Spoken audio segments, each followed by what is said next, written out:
The Arizona sunset bled across the sky like fire, painting the land in gold and sorrow. The wind carried the smell of dust, hay, and regret across Hollow Creek Ranch, the place where time itself seemed to have stopped. Ethan Graves, the old rancher, stood by the corral gate, his hands rough and scarred from decades of work, his eyes hard as the land he'd fought to tame. The creak of the barn door broke the silence.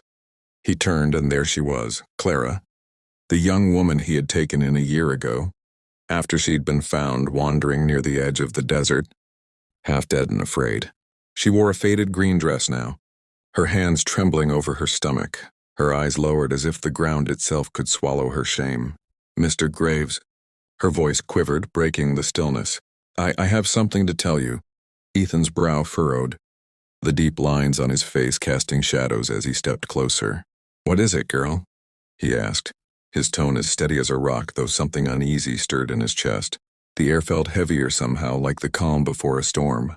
Clara swallowed hard, tears glistening under the dying light. "I'm pregnant." The words fell like a bullet through silence. Ethan froze, his heart pounding against the weight of disbelief. The desert wind seemed to stop. The horses grew restless. And for a long moment he couldn't speak. He had raised her like kin, protected her, given her shelter when no one else would. Now, this. His voice came low and hard like gravel scraping the ground. "Whose child is it?" Clara couldn't look him in the eye. She turned away, her lips trembling. It was an accident. He's gone now. Please don't make me leave." Ethan's jaw tightened. His weathered hands clenched into fists as he turned his face toward the horizon. The sun sank lower, bleeding into the earth, and for a moment, he thought of his late wife, Mary, the woman he'd lost to fever years ago. He had promised himself he'd never let another soul suffer on his land. Not while he was alive. But this was different. His reputation, the ranch, the talk of the town, all of it could be ruined. "You lied to me, Clara," he said, his voice breaking slightly for the first time. "After everything I did for you?" She fell to her knees, crying, her hands gripping the dirt. "I didn't mean to. Please, Mr. Graves, I had nowhere else to go. You were the only one who ever cared." Ethan turned away, his shadow long and dark against the fading sun. Inside he was at war, the man of duty against the man of heart. Every scar on his body had a story, but none hurt like this one. He wanted to send her away, to bury the shame that now sat at his doorstep. But when he looked back, he saw the same fear he once saw in his wife's eyes before she died. The fear of being alone, forgotten, and unloved. "Who did this to you?" he asked again, softer this time. She hesitated, then whispered, "One of your ranch hands." Before he left, Ethan's eyes darkened like thunderclouds. He took off his hat and threw it to the ground, pacing in silence. The old rancher felt every year of his age weighing him down. The strength that once built this ranch now turned into helplessness. The sun disappeared behind the hills, leaving them in shadow.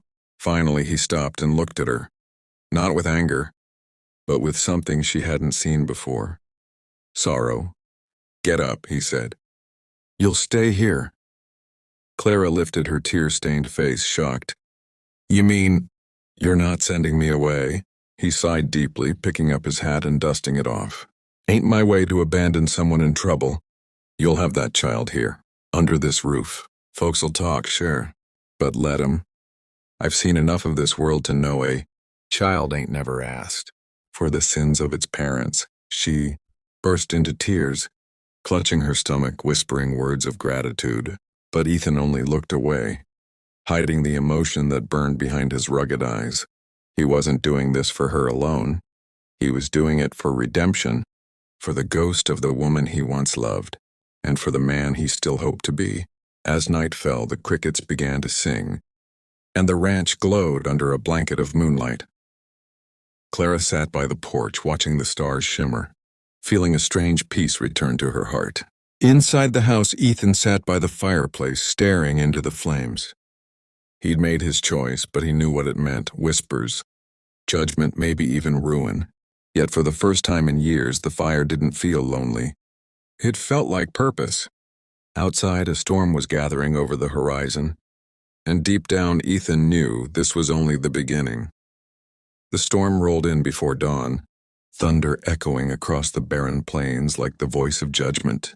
Rain lashed against the roof of Hollow Creek Ranch, soaking the earth that had long been dry and unforgiving. Ethan Graves stood by the window, watching the lightning strike the hills. His mind tangled in the storm inside him. Every drop reminded him of the choice he had made, a choice that defied reason, pride, and the world's cruel opinion. Clara was still under his roof, and soon she would bring a child into it. Weeks had passed since that night under the setting sun. The ranch had grown quieter, heavier, like it was holding its breath.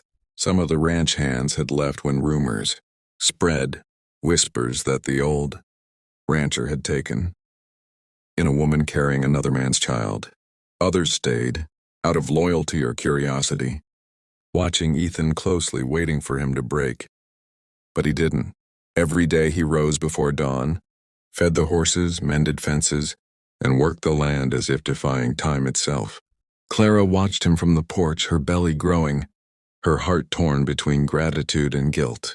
She could never forget the look in his eyes that day, pain mixed with mercy. It haunted her more than anger ever could. One morning she tried to leave.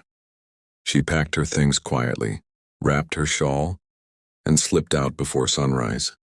But before she could reach the fence line, she heard his voice behind her, low, steady, and full of something that froze her in her tracks. "If you walk away now, girl, you'll die out there." She turned. He stood there with rainwater dripping from his hat brim, a lantern in hand. His face was stern, but his eyes, they were pleading.